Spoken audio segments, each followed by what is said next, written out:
The Parable of the Frogs. There once was a group of big, fat, greedy frogs gathered around a puddle, and in that puddle were many thousands of tadpoles. But the water in that puddle was evaporating, so the tadpoles were confined into a smaller and smaller space, and feared they might die before they could become frogs. As I said, the frogs were very greedy, and they did not want to share the land with the tadpoles, so they sucked even more water from the puddle, lest the tadpoles should survive to become frogs. Some of the tadpoles looked up and saw the wicked plan of the frogs and tried to warn their fellows, but most were too frightened to listen. A few did get the message, though, which the frogs did not like at all. "What if these tadpoles united against us?" they said to one another. "Then some would surely survive and become frogs, and who knows what chaos would ensue." So they decided the best course of action would be to promise survival to some of the tadpoles if they would attack the troublemakers in the puddle and silence them by whatever means necessary.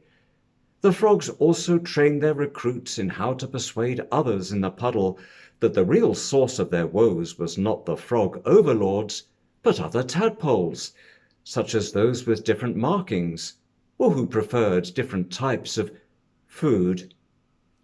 The frogs were very pleased with themselves when they saw the conflict this caused among the tadpoles, who formed into factions and attacked each other, so that things became even more difficult in the puddle.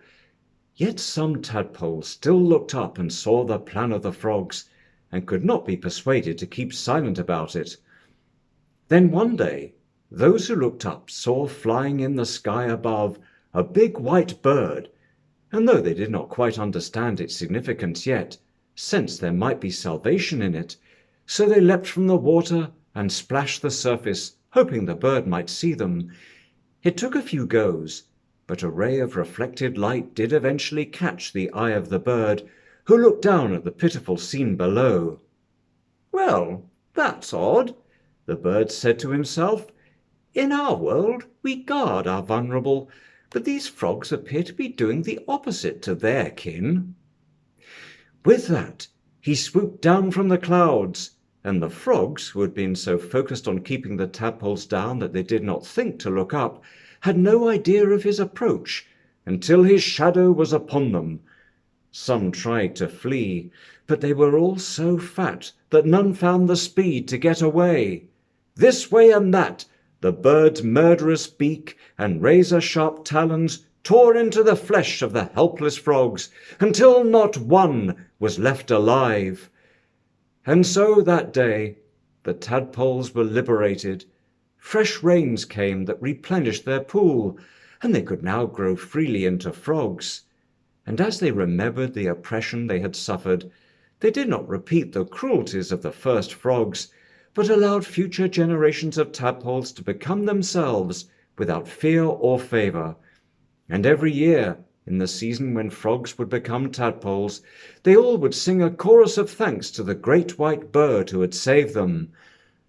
Of course, over time, tadpole and frog started to forget about the white bird, and it went from legend to myth to fairy tale, until most paid the story no heed at all, or invented a religion around it that was really about worship of themselves. This emboldened later generations of frogs to repeat the wicked behaviors of their distant ancestors, who were not there to warn them of the danger. But some vestige of the true memory remained, and whenever the frogs became wicked again, there would always be some tadpoles who would speak up and look up and call down help from the skies, and somehow a ripple of light would catch the eye of a passing bird who would dispense his justice all over again. That was the latest in my book, The COVID Prophecies, at geni.us/COVIDbook. Thank you for listening.